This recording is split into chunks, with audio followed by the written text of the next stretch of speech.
নমস্কার, আমি সুদীপ্ত। রংধনু গার্ডেনে সবাইকে স্বাগত জানাই।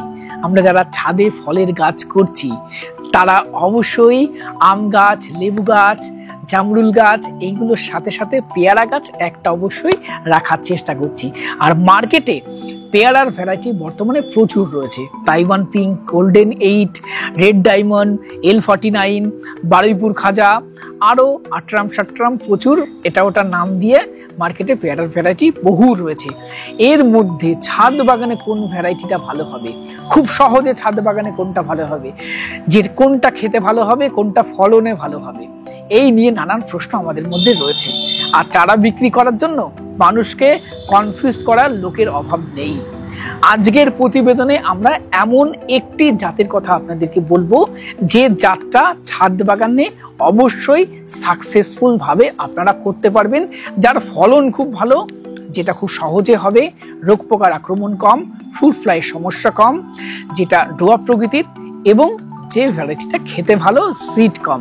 চলুন আজকের ভিডিও শুরু করা যাক।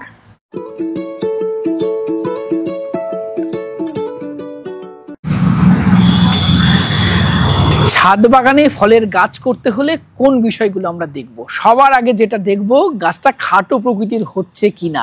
এই দেখুন, এই গাছটার বয়স 8 মাস, ছোট্ট গাছ এবং গাছের কম্প্যাক্ট গ্রোথ এবং সাথে ফলন দেখুন। ডোয়াপনেসের পরে আমরা দেখব গাছের ফলন কেমন হবে। দেখুন কত ফল ধরেছে, এখানে 4টে এই ডালে রয়েছে, 4টে 8টা, এখানে 2টো 10টা, 11, 12, 13, 14, 15, 16টা। এই ছোট্ট গাছে 16টা ফল ধরে রয়েছে। তাহলে খাটো প্রজাতির সাথে এর ফলন খুব ভালো। এবং দেখুন গাছটার বয়স 8 মাস, অর্থাৎ অল্প দিনে গাছটা ফল দিতে সক্ষম। আমাদের তো ধৈর্য কম, আমরা আজ গাছ লাগিয়ে আমাদের যেন কালকে ফল হলে বেশি ভালো হয়। সেই কারণে এমন জাত করতে হবে যেগুলো অল্প দিনে ফল দিতে সক্ষম। এই পেয়ারার মধ্যে সেই বৈশিষ্ট্য রয়েছে। এরবার দেখুন ফলের সাইজ। ফলের সাইজটা একটু যদি বড় হয় তাহলে মন্দ হয় না। দেখুন কত সুন্দর সাইজ এই পেয়ারার। এই জাতটার নাম গোল্ডেন 8, যে জাতটার মধ্যে রয়েছে ডোয়াপ নেচার, ফলনে অত্যন্ত ভালো, অল্প দিনে ফল দেবে, ফলের সাইজ ভালো এবং এই জাতটা সারা বছর ধরবে। এখানে বড় ফল রয়েছে, এখানে দেখুন এই পাশে রয়েছে, এই দেখুন মাঝারি ফল, এখানে তার থেকে আরেকটু ছোট ফল, এই যে তার থেকে ছোট ফল এবং এই দেখুন নতুন আর একদম ছোট গুটি।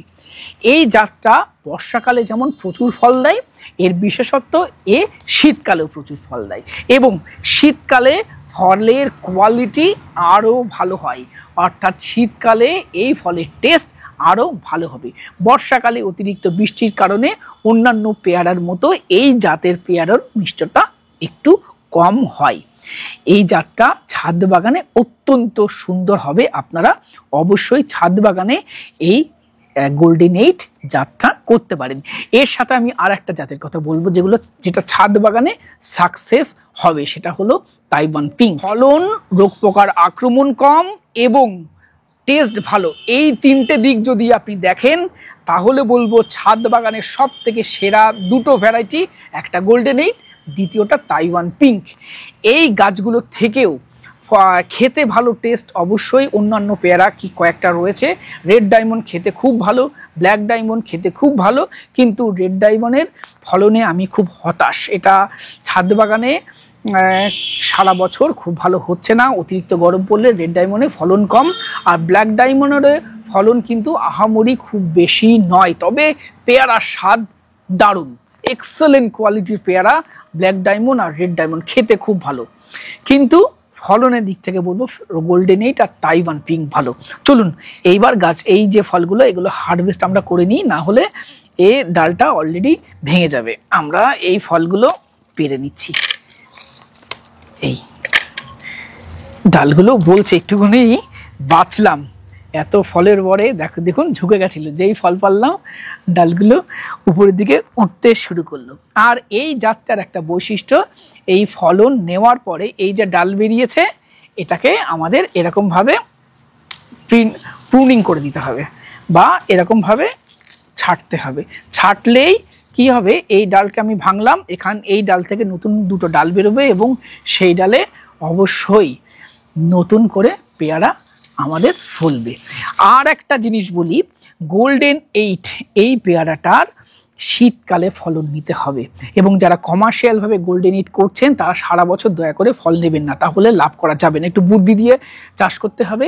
অল টাইম ফল যখন চাষ করবেন চেষ্টা করতে হবে সেই ফলটা যে টাইমে ধরে রেগুলার টাইমে ফল নেওয়া যাবে না, অফ টাইমে ফল নিতে হবে। পেয়ারার অফ সিজন হলো শীতকাল, তাই চেষ্টা করতে হবে বর্ষাকালে গাছটাকে কাটাই ছাঁটাই করে নতুন করে ব্রাঞ্চ বার করতে হবে, গাছটাকে ডেভেলপ করে নিতে হবে, খাবার দিতে হবে এবং বর্ষার শেষ থেকে যে নতুন করে ফুল আসবে, গুটি সেট হবে, সেগুলোকে রাখতে হবে, সেগুলো শীতকালে বিক্রি করতে হবে, তার টেস্টও ভালো হবে, বাজারের দামও ভালো পাওয়া যাবে।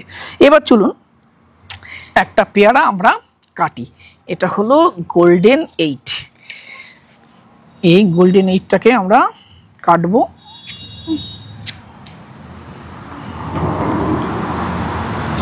এই দেখুন গোল্ডেন 8, বীজ সংখ্যা অনেক কম, তবে আমি শীতকালে বহু গোল্ডেন 8-এর বাগান ঘুরেছি।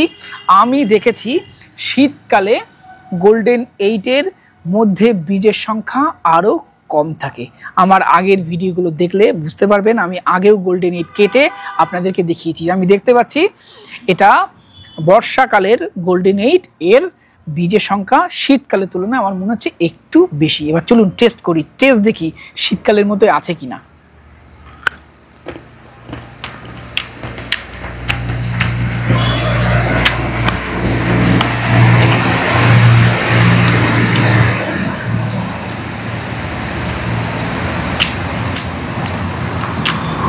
মিষ্টতা আমি বলবো শীতকালের থেকে একটু সামান্য কম এটার।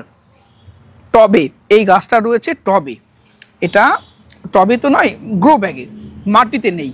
মাটির গোল্ডেন 8 হলে এর মিষ্টতা আরও একটু কমতো অতিরিক্ত বৃষ্টির জন্য, তবে শীতকালে এর মতো মিষ্টি পেয়ারা খুব কমই পাওয়া যায়।